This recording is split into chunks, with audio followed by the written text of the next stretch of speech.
त्यामुळे आता मोर्चे काढून काही ना काही झाकाथापा करण्याचं काम उद्धव ठाकरे या मोर्चाच्या माध्यमातून करतायत। मला वाटतं या मोर्चाने काही फरक पडणार नाही। मुंबईची जनता आता उद्धव ठाकरेवर विश्वास ठेवत नाही, महाराष्ट्राची जनता उद्धव ठाकरेवर विश्वास ठेवत नाही आणि आता महाविकास आघाडी सुद्धा एक दिल के टुकड़े हुए हजार, कोई कहा गिरा और कोई कहा गिरा या परिस्थितीमध्ये आली आहे।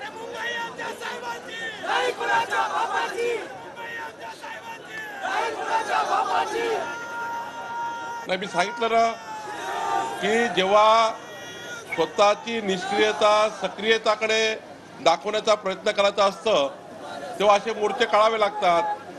खरं तर धारावी पुनर्विकास प्रकल्पामध्ये लाखो लोकांना त्या ठिकाणी जे मुंबईकर धारावीकर वाट बघायचे त्या धारावीकरांना मोठा फायदा या ठिकाणी होणार आहे आणि जी काही पद्धती अवलंबल्या गेली ती सरकारने स्पष्ट केली आहे की कुठल्याही प्रकारचा कुणालाही फेवर न करता त्या ठिकाणी संपूर्ण पारदर्शी पद्धतीने आणि या सर्व बाबी घडत असताना त्यांच्या काळात ते झालं नाही, त्यांच्या काळात ते धारावी पुनर्विकास करू शकले नाही, त्यांच्या काळात गरीबाला घर देऊ शकले नाही आणि म्हणून त्या ठिकाणी मला वाटतं ते जे शल्य आहे ते आता उद्धव ठाकरेला दिसत आहे आणि म्हणून त्या ठिकाणी मोर्चा काढतायत।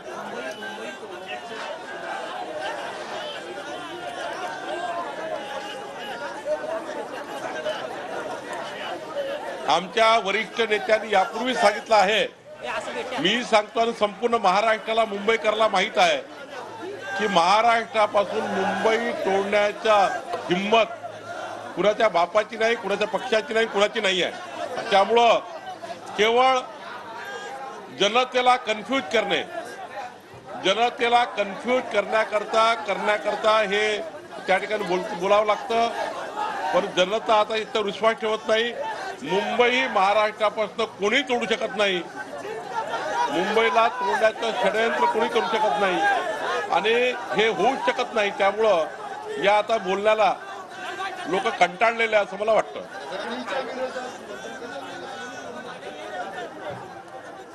नाही, धारावीच्या पुनर्विकास प्रकल्पाचा जो काम उद्धव ठाकरेच्या काळात करता आलं असतं, उद्धव ठाकरेला जेव्हा अधिकार प्राप्त होते, जेव्हा त्याच्या सहीला महत्व होतं मुख्यमंत्री म्हणून, त्यांच्या काळात त्यांच्या निष्क्रियतेमुळे किंवा अनेक कारणामुळे, आज तुम्ही आरोप लावणार नाही, मला तेही माहिती आहे कुठल्या कारणाने तुम्ही मागं पडले, कुठल्या कारणाने तुम्ही होऊ दिलं नाही।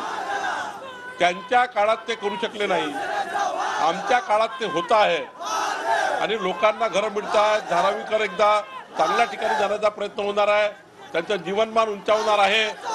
अशा वेळी उद्धव ठाकरे मोर्चा काढतात आहे आणि खोटी गोष्ट समोर आणून, ज्या बाबीला तथ्य नाही अशा बाबी समोर आणून सरकारच्या बद्दलचं प्रश्नचिन्ह उभं करण्याचा प्रयत्न करतात आहे आणि म्हणून सरकारबद्दल प्रश्नचिन्ह उभं करताना ज्या पक्षाचं सरकार आहे त्या पक्षीय नेतृत्वाला आपली बाजू मांडणं आवश्यक आहे आणि म्हणून मी या ठिकाणी उद्धव ठाकरेच्या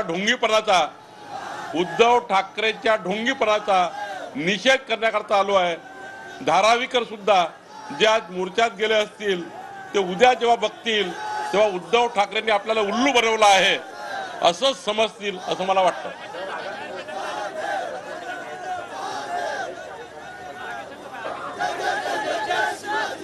सकाळपासून प्रदेश कार्य समिती सुरू आहे।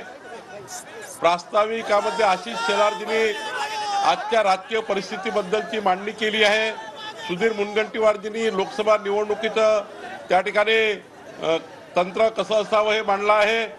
माननीय विनोद तावडेजींनी,